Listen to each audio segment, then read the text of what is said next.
Puji nama Tuhan, Bapak Ibu Saudara yang dikasihi Tuhan. Nah, kita di GBI Rock itu punya tema sepanjang tahun ini, yaitu kita sebut tahun persiapan. Ya, tahun persiapan. Nah, apa sih yang dipersiapkan? Yang dipersiapkan tentunya orang-orangnya, atau jemaatnya, atau umatnya yang dipersiapkan.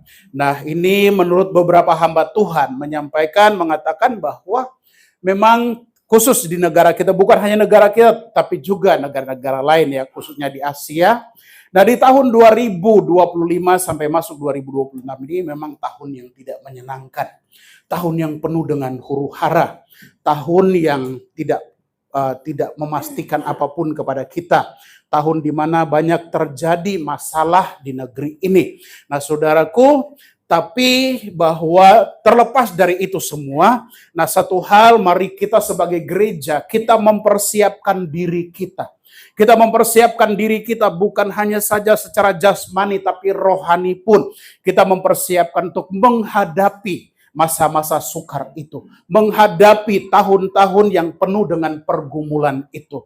Nah, karena itu Bapak Ibu, tahun persiapan ini kemudian dibagi di dalam 4 bagian ya, yaitu per 3 bulan ada tema yang akan kita bahas. Tema misalnya bulan kemarin Januari, Februari, Maret, kita belajar, kita bicara tentang bagaimana meratakan jalan yang berlekak-lekuk itu diratakan. Nah, itu bicara tentang persiapan hati kita, persiapan hidup kita. Makanya di bulan Januari kita sudah belajar tentang bagaimana memperbaiki hubungan satu dengan yang lain. Kemudian di bulan kedua kita bicara tentang pengampunan, bagaimana mengampuni kesalahan orang lain. Dan di bulan yang ketiga kita sudah bicara berjalan dalam rekonsiliasi. Nah, saya percaya bahwa apa yang sudah disampaikan kepada Bapak Ibu, dan biar itu menjadi firman kebenaran yang kemudian mempersiapkan kita secara rohani. Kita dipersiapkan untuk apa? Untuk supaya kita dipakai oleh Tuhan. Apalagi nanti tadi saya bilang di masa-masa sukar ini, kita perlu mempersiapkan diri, bukan hanya buat diri kita, tapi bagaimana kita bisa menolong orang lain di masa-masa sukar itu. Bagaimana kita bisa memberi jalan keluar kepada orang yang sedang mengalami kesukaran itu. Nah, Bapak Ibu, di bulan yang keempat dan 5 sampai yang ke-6 ini kita belajar tentang masih sama, yaitu tentang masih meratakan jalan, lembah-lembah itu harus ditutup, semuanya kemudian supaya jalan itu rata. Nah, ini bicara tentang kehidupan kita. Banyak hal dalam hidup kita ini yang mengganggu. Banyak hal, sifat, karakter, tabiat kita dalam hidup ini yang perlu diperbaiki. Yang itulah yang dimaksud bagaimana kita meratakan jalan itu. Nah, di bulan yang keempat ini tema kita bicara tentang practicing humility. Atau dengan kata lain mempraktekkan kerendahan hati. Atau belajar mempraktekkan kerendahan hati. Nah, itu tema kita di bulan ini. Nanti di minggu-minggu selanjutnya kita akan belajar tentang mempraktekkan kerendahan hati ini. Baik, sebagai dasar ayatnya mari kita buka Alkitab kita bersama-sama. 1 Petrus pasal 5 ayat yang ke-5. 1 Petrus pasal 5 ayat yang ke-5. Baik, kalau sudah dapat kita baca bersama-sama 1 Petrus 5 ayat yang ke-5. 3, 2, 1. Demikian jugalah kamu, hai orang-orang muda, tunduklah kepada orang-orang yang tua, dan kamu semua rendahkanlah dirimu seorang terhadap yang lain, sebab Allah menentang orang yang congkak, tetapi mengasihani orang yang rendah hati. Katakan amin. Nah, 2 hal itu pertama kita lihat di dalam kalimat ini. Demikian juga kamu, hai orang-orang muda, tunduklah kepada orang-orang yang tua. Bapak Ibu, yang pertama nasihat dari Rasul Petrus. Tuhan memakai dia untuk menasihati kita. Yang pertama kita belajar tentang penundukan diri kepada otoritas. Saya ulangi. Pertama kita belajar tentang penundukan diri kepada otoritas atau pemimpin. Nah, saudara yang dikasihi Tuhan, penundukan diri kepada otoritas itu punya dua pengertian. Yang pertama, dalam hubungan orang tua dan anak. Orang tua dan anak, anak harus belajar tunduk kepada orang tua. Anak harus belajar menghormati orang tua, menuruti orang tua. Nah, itu pengertian pertama. Yang kedua, pengertian kedua itu bicara dalam hubungan rohani. Anak rohani dan bapak rohani. Atau pemimpin rohani dan pengikutnya. Nah, di sini juga kita diajarkan bahwa betapa pentingnya bahwa sebagai anak rohani, sebagai jemaat, kita tunduk dan patuh kepada pemimpin rohani kita. Nah, saudara yang dikasihi Tuhan, kita belajar tentang hal ini. Ini yang dikatakan oleh Rasul Petrus. Jadi kalau dia katakan orang-orang muda, bukan anak-anak muda, tapi orang-orang muda. Kalau anak-anak muda sudah jelas, pengertiannya bicara tentang umur. Tapi kalau orang-orang muda, dia bukan bicara tentang umur, tapi bicara tentang kedewasaan. Bicara tentang kualitas iman, kedewasaan rohani seseorang. Dia bicara tentang itu. Nah, pada waktu itu gereja mula-mula dalam situasi di mana orang-orang Kristen sering dikumpulkan dalam sebuah kelompok yang terpisah-pisah untuk pembinaan karena situasi penganiayaan pada waktu itu. Nah, jadi Rasul Petrus ini dia menasihati pemimpin-pemimpin kelompok ini yang membawahi beberapa kelompok membina orang-orang percaya yang baru itu.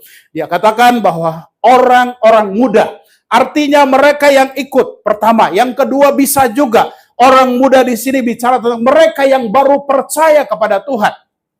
Atau mereka yang baru belajar melayani Tuhan. Atau mereka yang baru bertumbuh di dalam Tuhan. Petrus bilang bahwa kamu mesti belajar kepada orang yang sudah bertumbuh dewasa.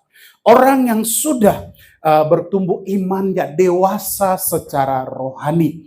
Nah, saudara yang dikasihi Tuhan, karena di sana kata orang-orang tua, di dalam teks ini pengertiannya adalah bicara tentang pemimpin, bicara tentang penatua-penatua atau gembala-gembala. Nah, saudara yang dikasihi Tuhan, artinya bahwa saudara yang dibina, saudara yang dimuridkan, saudara yang diajari, saudara belajar kepada, tunduk kepada pemimpin yang ada di atasmu. Nah, itu yang pertama yang ingin ditegaskan di dalam bagian ini. Yang kedua, pelajaran kedua yang ditegaskan dalam ayat ini adalah, perhatikan dalam kalimat ini, dan kamu semua rendahkanlah dirimu seorang kepada yang lain. Nah, di sini bicara tentang melayani dalam kerendahan hati. Fokusnya adalah kerendahan hati. Bapak Ibu yang dikasihi Tuhan, bagaimana mungkin orang muda bisa tunduk kepada orang yang lebih tua kalau tidak punya kerendahan hati? Bagaimana orang yang sudah tua bisa memimpin orang yang muda kalau tidak punya kerendahan hati? Karena itu sama-sama baik orang-orang muda maupun yang sudah senior atau orang-orang tua itu sama-sama butuh kerendahan hati. Di dalam melayani, di dalam membimbing, di dalam membina butuh kerendahan hati. Sebab itu dikatakan bahwa Allah menentang orang yang congkak. Artinya bahwa Allah tidak menginginkan dalam pelayanan, dalam membangun hubungan, baik dalam keluarga orang tua dan anak, maupun dalam pelayanan gereja antara pemimpin dan juga orang yang dipimpin atau bapak rohani dan anak rohani. Sama-sama butuh kerendahan hati. Harus melayani dengan kerendahan hati. Harus memimpin dengan kerendahan hati. Harus mengayomi dengan kerendahan hati. Sebab tanpa kerendahan hati, gak mungkin kita bisa memimpin atau melayani dengan baik. Yang akan terjadilah kita akan angkuh, kita akan sombong. Bapak Ibu, banyak pengalaman yang terjadi di dalam banyak gereja ya. Di sini enggak ada. Di banyak gereja, kalau sudah dipakai Tuhan begitu terkenal, beda. Penampilannya beda, salamannya beda. Terus ngomongnya udah beda. Jalannya pun beda. Ketemu orang beda penampilannya, beda kata-katanya. Nah, ada orang seperti dipakai Tuhan, luar biasa. Atau mungkin mereka yang dipakai Tuhan nggak kelihatan, misalnya ada istilah di balik layar. mereka mungkin jadi pendoa, mereka mungkin menjadi pendukung dana untuk gereja. Itu semua dilakukan bahwa kalau tanpa kerendahan hati, misalnya saya beri contoh, kalau di sini aja ada orang kaya, 3 orang aja, dia dukung gereja ini. Nah, saya mau katakan sekalipun kaya, tapi saudara memberi, jangan sombong, jangan congkak, jangan angkuh. Bahwa percayalah bahwa Tuhan memakai hidupmu untuk menjadi berkat buat orang lain. Engkau kaya, di situ pun ada peran Tuhan di dalam hidupmu. Nah, jadi karena itu apapun yang kita kerjakan, karena itu saya juga minta kepada semua pelayan Tuhan, hamba-hamba Tuhan di sini, ayo belajar melayani dengan kerendahan hati. Nah, di situ nanti sebentar kita akan bahas. Nah, jadi 2 poin penting ini yang saya mau bahas bersama dengan saudara. Ingat, pertama adalah tunduk kepada otoritas. Yang kedua, melayani dalam kerendahan hati. Mari kita lihat bersama-sama, kita lanjutkan. Nah, Bapak Ibu yang dikasihi Tuhan, pertama kita bicara tentang otoritas, tunduk kepada otoritas. Nah, kalau saudara perhatikan dengan baik, prinsip otoritas. Prinsip otoritas itu adalah ajaran Alkitab. Itu perintah Tuhan. Misalnya yang pertama tadi saya katakan dalam hubungan orang tua dan anak. Karena firman Tuhan bilang dari salah satu dari 10 hukum Tuhan yang diterima oleh Nabi Musa itu, salah satu hukum bilang begini, hai anak, hormatilah orang tuamu. Itu perintah Tuhan. Itu adalah kehendak Tuhan, bahwa yang namanya anak itu harus hormat kepada orang tua. Bapak Ibu, cuman masalahnya begini, bahwa kita ini mewarisi pembinaan dari generasi di atas kita. Mungkin saja kita salah dididik dalam kebenaran. Akhirnya kita juga mewarisi didikan yang salah. Saya berikan contoh misalnya kehidupan saya pribadi ya. Bapak Ibu, saya dilahirkan, dibesarkan dalam keluarga Kristen. Kemudian dalam lingkungan tradisi dan budaya, adat istiadat yang ada di situ. Saudara, saya dibesarkan oleh seorang ibu, single parent ya. Karena papa saya meninggal waktu saya umur sekitar 9 atau 10 tahun. Papa saya dipanggil Tuhan, jadi cuma mama yang ada. Dan mama itu dia harus membesarkan, bukan hanya membesarkan, dia menyekolahkan anak-anaknya. Ya, ada gaji pensiun guru dari papa, tapi nggak terlalu banyak. Zaman itu 60.000 besar juga ya, 60.000. Itu gaji pensiun, karena yang ambil gajinya tuh saya yang terima. Nah saudara, itu kemudian mama saya itu kerjaan cuma bangun pagi pergi ke kebun. Kerja di sana, nanam apa, pokoknya dia tanam segala macam, dia kerja, dia bersihin. Tujuannya nanti hasil panen dari kebun itu dia jual ke pasar. Dapat uang buat beli beras buat anak-anaknya, sekolah anak-anaknya, beli pakaian anak-anaknya. Itu saja yang ada di otak dia. Jadi sejak ditinggalkan oleh orang tua papa saya, mama saya boro-boro, ayo kita bangun doa pagi, kumpulin anak-anak, doa pagi. Enggak ada. Nah, juga enggak ada, yuk kita baca Alkitab ya, kita renungan pagi. Enggak ada. Enggak ada. Jangankan itu, ke gereja aja enggak pernah. Ke gereja tuh tahu 1 tahun itu cuma 2 kali ke gereja. Paskah dan Natal. Cuman itu aja. Selanjutnya nggak pernah. Dan sudah bisa bayangkan saya dibesarkan dalam tradisi budaya seperti itu. Jadi kami ke gereja pada waktu Natal itu pun buat rame-rame aja. Rame-rame gitu sama-sama teman gitu main. Nanti setelah ibadah terus kemana lagi kira-kira begitulah. Jadi dibesarkan dalam tradisi atau dalam budaya seperti itu. Dan akhirnya saudara tahu akibat yang saya rasakan itu adalah saya anak yang dibesarkan tanpa nilai, tanpa tanpa aturan. Enggak tahu, kalau istilah bahasa Inggrisnya tuh bilang enggak tahu adat istiadat, enggak tahu. Saudara, rendah hati itu ibarat seperti saudara besi tapi bukan besi baja ya. Bisa besi apa gitu. Dia gampang dibentuk tuh gampang. Pokoknya sesuka kita mau dibentuk jadi apa gitu. Misalnya kita mau bikin potong besi, kita mau bengkokin jadi apa, bisa. Nah kerendahan hati tuh modelnya kayak begitu. gampang untuk ditekuk, dilempengin lagi bisa, dibanting bisa. Gitu. Nah, kerendahan hati itu kayak begitu. Artinya orang yang memiliki hati, orang yang memiliki prinsip dalam hidup itu selalu mau dibentuk oleh Tuhan. Mau diajari oleh Tuhan. Nah, jadi kalau saudara mau belajar untuk diajari Tuhan itu ya begitu. Di dalam Matius pasal 5 Tuhan Yesus mengajarkan satu, berbahagialah orang yang lemah lembut hatinya. Karena mereka akan memiliki bumi. Itu kata lemah lembut di sana itu orang yang gampang dibentuk. Orang yang mudah untuk diajari. Itu orang lemah lembut. Karena dasarnya di situ kerendahan hati. Saudara, di tengah-tengah dunia ini banyak hari-hari ini. Ada orang yang tidak mudah untuk diajari. Ada orang yang tidak mudah untuk ditegur. Ada orang yang tidak mudah untuk dituntun dan dibimbing. Tapi dalam gereja ini, hari ini saya katakan kepada saudara, milikilah hati yang mudah untuk dibentuk Tuhan. Tuhan bisa pakai siapa saja untuk membentuk hidupmu. Tuhan bisa pakai masalah untuk membentuk hidupmu. Tapi kalau hatimu keras, nggak mau dibentuk, ya udah. Bukan Tuhan nggak bisa. Tapi Tuhan selalu, ya kalau kamu maunya begitu ya sudah. Kamu nggak mau dibentuk, kamu nggak mau diajari, kamu nggak mau dinasehati, ya udah.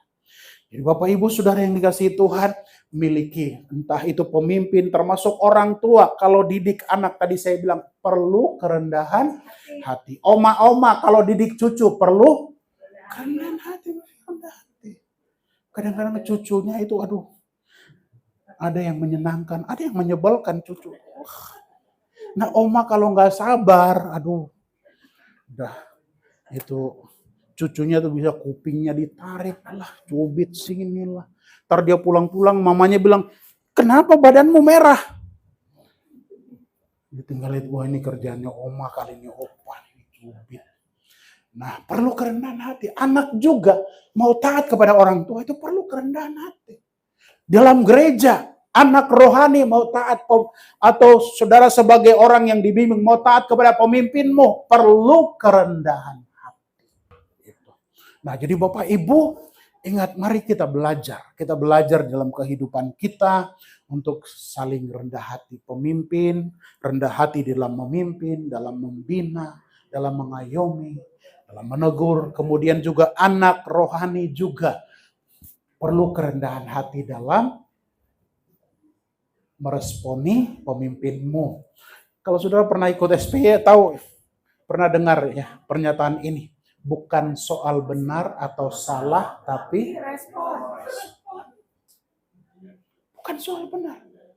Kadang-kadang pemimpinmu bisa salah. Papa mamamu bisa salah. Tapi responmu itu yang menentukan. Gembala komselmu bisa salah. Pemimpin bidangmu bisa salah. Tapi responmu menentukan. Kalau responmu benar, semua akan benar. Tapi kalau responmu salah, ya semua situasi akan jadi salah semuanya. Nah karena itu Bapak Ibu perlu respon itu. Ingat baik-baik tuh, tengok kiri kan, bilang bukan soal benar atau salah. Tapi respon. Respon paling penting. Nah ini bukan hanya bicara otoritas, dalam hubungan pun suami istri juga sama. Pak, si ibu bisa salah nggak? Yang sebelah itu bisa salah. Yang tegas jangan takut gitu. Ngomong-ngomong aja.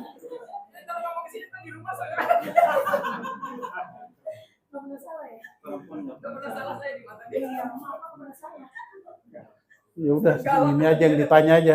Tuh lakinya bisa salah nggak? Bisa. Bisa salah. Tapi ingat, dalam prinsip membangun hubungan itu bukan benar atau salah. Tapi responmu paling penting. Jadi kembali dua hal tadi Bapak Ibu.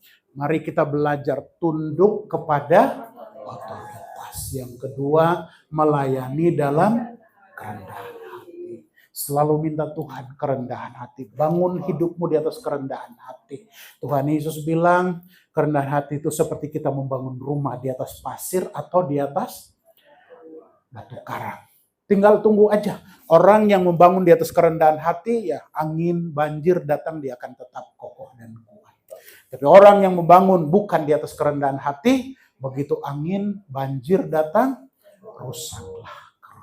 Kerusakannya banyak. Itulah kerendahan hati. Tuhan memberkati.